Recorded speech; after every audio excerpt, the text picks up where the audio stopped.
Hello guys, welcome back to yet another video. Welcome back to F1 with Mike. Before we go any further in this video, I want to say a big thank you to everyone that has subscribed to this video. If you've seen the video, my goal is to reach 10,000 subscribers at the end of the year, but right now we just crossed 600 subscribers last week. So thank you to everyone that has been watching. Thank you for everyone that is liking my videos. I really appreciate it. If you're new here, don't forget to like and subscribe, share with your friends, and yeah, help me grow. So without further ado, let's get into today's video. So today we'll be talking about the 2025 Constructors Championship. Now, you know, this is Formula One season. Basically, in a couple of weeks we are going to have F175, and we have all the cars showing their liveries for the year 2025. And you know what? This is the time to also start putting out the predictions of the season. So without further ado, let's get into my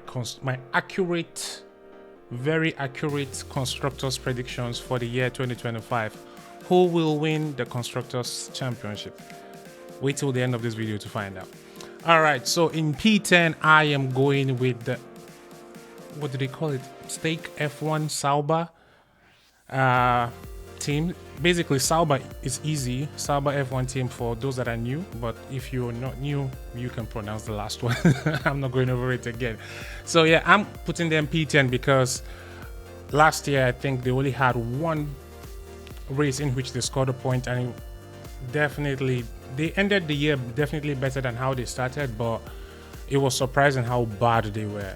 And because they have changed, like, they didn't make a few changes to their car, and with new drivers, they have a rookie in Gabriel Bortoleto. Bortoleto is also the F2 champion, so, and Nico Hulkenberg by his side. Two of them, I think they are very good drivers, especially Nico Hulkenberg, because he has shown times without number how good of a driver he is. But for Gabriel Bortoleto, this might be a step up, and so I don't see them doing so much in the Constructors Championship this year, except if their car has been much better. Just like if you remember last season, Alpine had a big jump towards the end of the season. I'll talk about them very soon. But for P10, I am going with Sauber because I don't think they'll be much better than they were last year, and given that was like the fourth year or third year of the rules regulation, going into this year, which is the final year of the regulations, I think they can, at best, they can't outperform the other teams that have been making a better stride compared to them. That's how I see it. So in P10 I have gone with Sauber, and in P9, this might be a surprise to you, but I have gone with Racing Bulls. Now the Racing Bulls is a junior team of the Red Bull team. If you don't know, now you know. And I put them P9 because this is strictly because of the drivers they have. Now, Yuki Tsunoda has been doing a good job for Racing Bulls. I think if there's anyone, everybody knows, for me, I support him being at Red Bull Racing right now. I would have preferred if he got the promotion over Liam Lawson, but what I think and what the Red Bull team does are two different things, you know. I'm sure a lot of fans also agree that Yuki should be in the Red Bull seat, but he's still in the Racing Bull seat, and alongside Isaac Hadjar. Isaac Hadjar was he was a runner-up to Gabriel Bortoleto in F2 last year, so let's see what they'll produce this year. I don't think there'll be much difference, honestly, between, Racing Bulls will have a better car than Sauber. Absolutely. That one is stamped out there. But I don't think they will be in enough point scoring positions for them to go higher than P9 in the Constructors Championship. I would like to be proven wrong, but let's see how the season goes. And in P8, I have gone with Alpine, just for the same reason. But also, Alpine ended last season with a very good run. And Pierre Gasly and Esteban Ocon, remember in Brazil, they had P2 and P3. With Max Verstappen, two Alpines on the podium. You could say the weather conditions played a role into that, but then even after that, you see, I think aside Gasly's DNF in Vegas, he was in the point scoring positions up until the end of the season. So I can see Alpine getting better and better. So with Pierre Gasly and Jack Doohan. Now, I don't think Jack Doohan might contribute as much because I think he might be replaced mid-season. I hope he performs better, that he doesn't have to be replaced. So I am depending right now more on the driving abilities of Pierre Gasly. I am banking on him to carry this team on his shoulders up to P8 in the Constructors' Championship. So Alpine P8 and Racing Bulls P9, Sauber P10. So in P7 now, I am going with Haas. Haas F1 team. Now for Haas, they have two new drivers this year. They have a rookie in Oli Beerman, who was the reserve driver for Ferrari and Haas last year, and Esteban Ocon. Estebesti is in Haas. And also, if you didn't know, Estebesti's racing engineer this year will be a woman. I don't know if you've seen that. She'll be the first first female racing engineer in Formula One. I don't remember her name, but I will attach a picture right now over here so you can see who the person is. So I've put them in P7 because I believe Esteban Ocon is a very capable driver. He's a race winner in F1. Not everyone can say that. Also, Gasly is a race winner, if you didn't know. Ocon is a race winner. Oli Beerman is a very capable driver, at least what he showed in the Haas last year. I think he drove in the Ferrari once, and in the Haas, I think 2 or 3 times last year.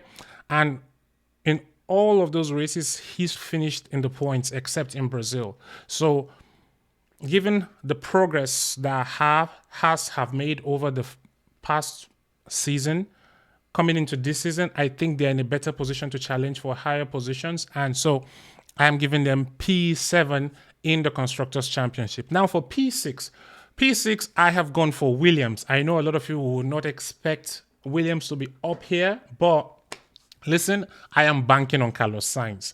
The signing of Carlos Sainz has basically changed that entire team. And they have another person capable by his side who understands what it means to perform, who is Alex Albon. Now, Alex Albon had a torrid start in his career. Of course, you could say his Red Bull times when he was in Red Bull, he was not very good. But then he was alongside Max Verstappen. Everybody will struggle alongside Max Verstappen, except if you're a top-tier driver, So, yeah, I've gone with them. P6, Carlos Sainz will make that team better. I know he's a very outstanding driver, very capable. I think this is where Carlos Sainz will show how good he really is, I know it's very unfortunate that a driver as good as this is in a, you could say, mid-table or bottom of the table team right now, because honestly, let's be honest, that's where Williams are. And it's quite unfortunate, but let's see what they will do this season. I'm counting on Carlos Sainz to have a lot of consistent points finishes. Maybe it is P9, P10, P8, especially when you could get it, because in the top 5 teams, they are mostly always in the point. But then, if you know one thing about F1, there's always chaos. So, yeah, P6 Williams, P7 Haas, P8 Alpine, P9 Racing Bulls, and P10 Sauber. Now to the top 5. In P5, I have gone with same position as I put them last year, Aston Martin. Now, for Aston Martin, I think they've still not figured out their car, but then the greatest F1 car designer is joining them this year. He is joining them in March after the season starts. I think, is it after or before? I think it should be after the season starts. So he's joining them at the start of the season. Now, at the moment, Adrian Newey has no input to the car. But given his experience with Red Bull, I think when he comes in, I know he'll be focusing more on the car for next year, the 2026, the new regulations. But I feel like his experience with Red Bull, he can just come in and make a few changes to the car and tell them to adjust a few things, and the car can become competitive.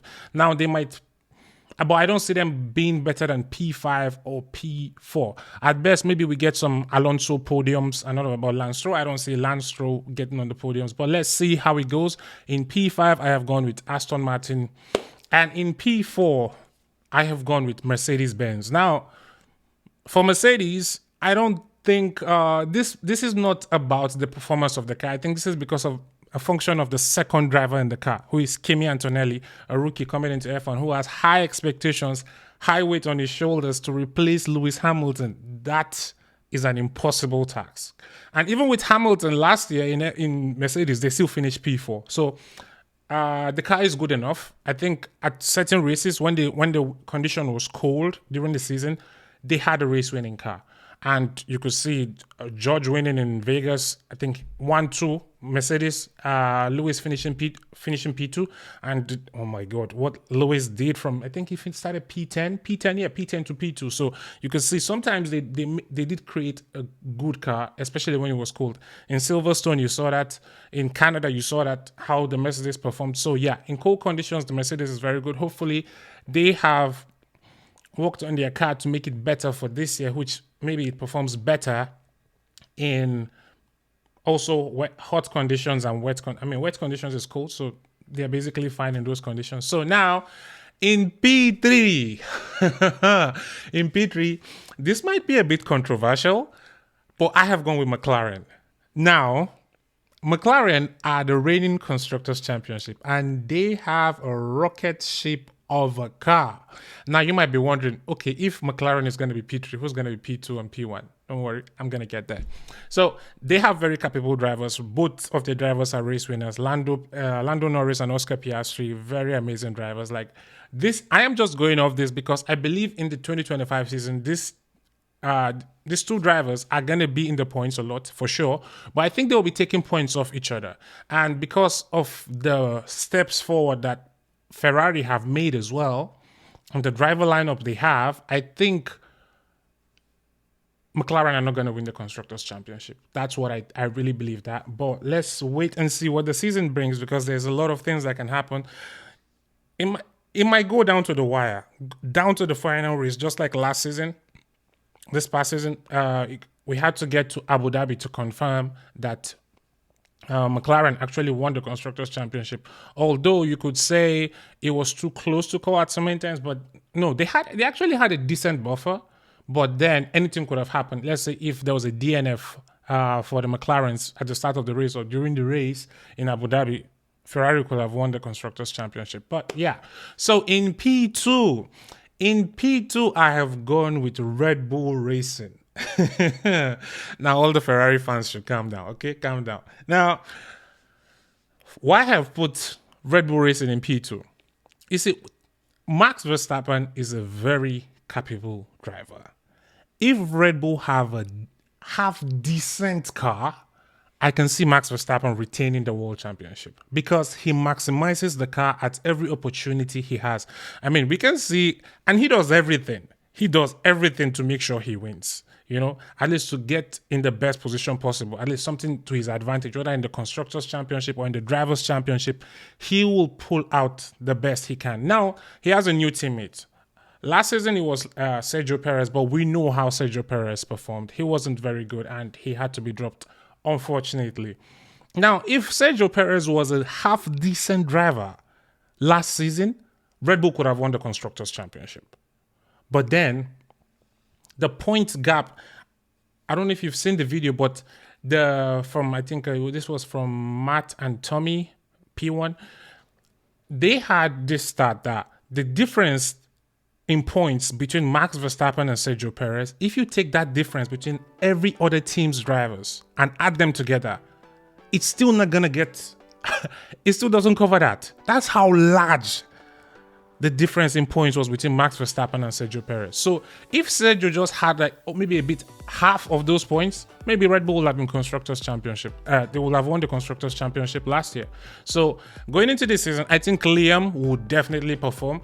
I think the only thing for Liam would not be don't try and match Max Verstappen. Just learn about the car, drive the best you can, and let God help you from there. That's all I can say. So in P2, I have gone with Red Bull Racing. And this is, I told you, because I'm banking on Max Verstappen. And yeah, if Liam is a half decent driver, they should be fine. P2, they might even they might get P1. It depends on how good their car is, because of recent, they have been having issues, correlation issues from the simulator to the track. So let's see. Final year of the regulations. Maybe they have a trick up their sleeves. We'll find out.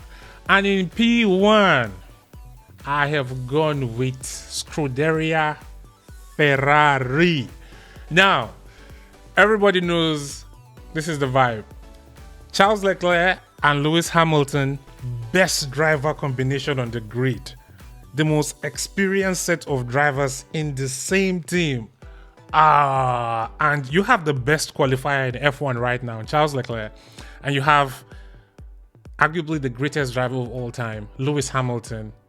He has the most race wins, most poles. In fact, he has most of everything in F1. I don't need to say anything else. If Ferrari do not win the Constructors' Championship this year, it's a disaster. Listen, I don't care if they don't win the Drivers' Championship, because I think Max Verstappen can pull off, can do something, or Lando can do something, but the Constructors has to be going to Ferrari. At least the the progress they've made year after year up until now, I don't see any team beating them for that, especially with this driver lineup. Charles Leclerc, Lewis Hamilton, oh my days. This season is going to be amazing. Anyway, those are my predictions for the 2025 season. Let me know what your own predictions are in the comment section. Please engage with me right there. Don't forget to like, subscribe, share with your friends. And also, there are other videos on the screen right now. If you enjoy this one, don't forget to click and watch the others. Thank you so much for watching, and I'll see you in the next one. Peace out.